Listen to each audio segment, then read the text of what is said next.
It's a great pleasure to welcome all of you here this morning. We had hoped to have President Truman with us, and I received a letter only Saturday saying that because he hadn't been feeling as well as he had hoped, he had been able to come. He had counted on coming because of his long friendship with Admiral Dennison. I want to express a warm welcome to all of you who served with the Admiral, who in various phases of a long and distinguished career.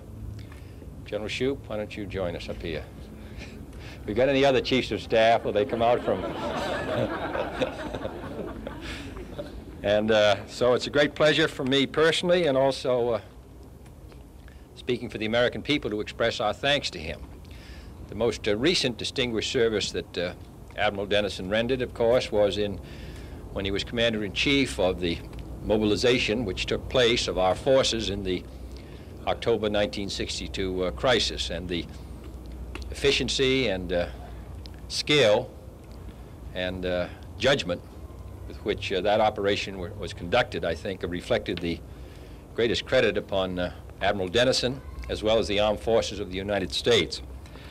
He wears now 4 hats: SAC Lant for NATO, SINC Lant, Commander of the Joint Army-Navy Air U.S., SINC Land Fleet, United States Naval Forces, SINC West Land, which is a dual hat within NATO, the control of the shipping organization, so that when the Admiral goes, he's going to be greatly missed.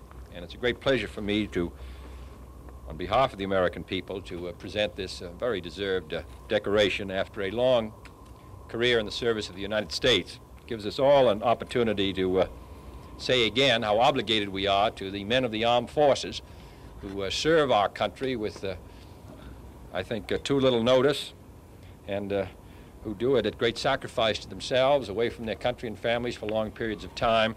And in awarding this decoration to Admiral Dennison, we really, in a sense, are trying to pay some small tribute to those who make it possible for us to be here today.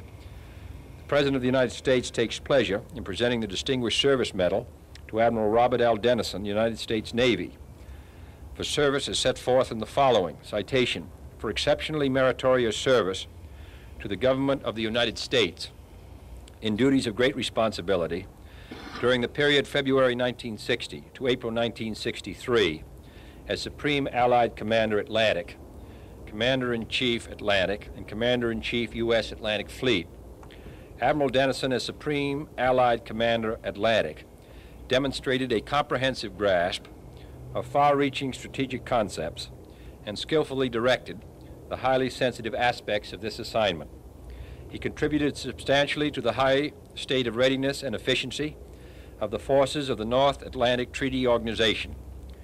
Through his exemplary tact and diplomacy in dealing with representatives of foreign governments, he was instrumental in maintaining harmonious relations throughout his command and gave added meaning and reality to the concept of collective security.